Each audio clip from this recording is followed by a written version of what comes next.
Hello বন্ধুরা, খবর কি? আজকে একটু আইলাম ভিডিও বানাতে। তা বৃষ্টিতে যে তাল লাগাইছে, আমার ভিডিও বানানো সব বের হয়ে গেছে। তাই বসে বসে একটু অপেক্ষা করতে লাগলাম যে বৃষ্টির থামে নাকি। তা মনে হচ্ছে না আজকে আর বৃষ্টি থামবে। টিপ টিপ টিপ টিপ করে বৃষ্টি হতেই আছে। এই বৃষ্টি মনে হয় আজকে থামবে না। গায়ে একদম জ্বালা ধরে গেছে পুরো। এই যে আমাকে বাড়ির ধারে ছোট্ট একটা নদী, এই নদীতে কিন্তু আমরা ছোটবেলায় সাঁতার কেটে বড় হয়েছি, বুঝছো? আকাশের দিকে তাকায় দেখছো কি পরিমাণ মেঘ হয়েছে। এইরকম মেঘ হলেই কি এর আমি ভিডিও বানাবো কদিন, পুরো চিন্তায় পড়ে গেছি।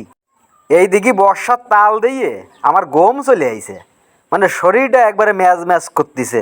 তাই একটু শুয়ে পড়লাম, বুঝছো? গম তো আসবে না নে, যত সব বামছি ওই একটু বাপ নিতে আর কি, তাই তাছাড়া আর তেমন কিছুই না। তবে যা কও আর তা কও, আমারে কিন্তু একটু একটু নায়কের মতন দিয়াই, বুঝছো? যা হোক, আমি কিন্তু কখনো নিজের প্রশংসা পছন্দই না, তাই আমি নিজের প্রশংসা কোনো ওরিও না, বুঝছো? শুয়ে থাই আর কি করবো, বুঝছো?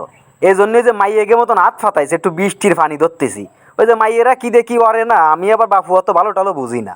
আমি বাপু একবারে মুখ্য সূক্ষ্ম মানুষ, অত ভালো আমি বুঝিও না। দেখতে পাচ্ছিস আকাশে মেঘের কি অবস্থা, পুরো কালা হয়ে গেছে, মানে গাছ গাছালি মোটে কিছু দিয়ে আসছে না। ও ভালো কথা, এই যে তোমরা যে গাছগুলো যে দেখতে পাচ্ছ না, এই যে হচ্ছে সুন্দরবনের সেই বিখ্যাত গোলপাতা গাছ। এর কিন্তু বিশাল মূল্য, এতে কিন্তু মেলা কিছু করা হয়। ওরে বাপ রে বাপ, আকাশে কি মেঘ হইছে! সত্যি কথা কি, আমার আজকে জম্বের ভয় হচ্ছে, জ্বর মরকি হয়ে বসে নাকি।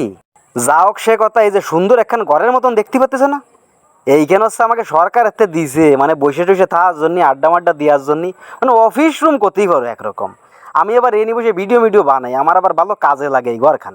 এই ঘরখান হওয়াতে আমার মেলা সুবিধে হয়েছে। এই যে এই জায়গাটা বসে আমি ফিরাই ভিডিও বানাই, তোমরা দেখতে পারো। যা হোক তা হোক, ঘরটা বানানিতে কেউ লাভ না হোক, আমার কিন্তু ভারী লাভ হয়েছে। আমি একটু এনে ভিডিও বানাই, আবার একটু রেস্ট মেস্ট নিই। দেখছো, তোমাকে সাথে গল্প করতে করতে কোন সমাজে সময়টা চলে গেল এইটাই বুঝতে পারলাম না। এখন আর কি করবো, আজকের তো ভিডিও বানানোর পুরো বাস গেছে, আজকে আর ভিডিও বানাতে পারলাম না। এখন যাচ্ছি বাড়ির দিকে ভিজে ফুড়ে।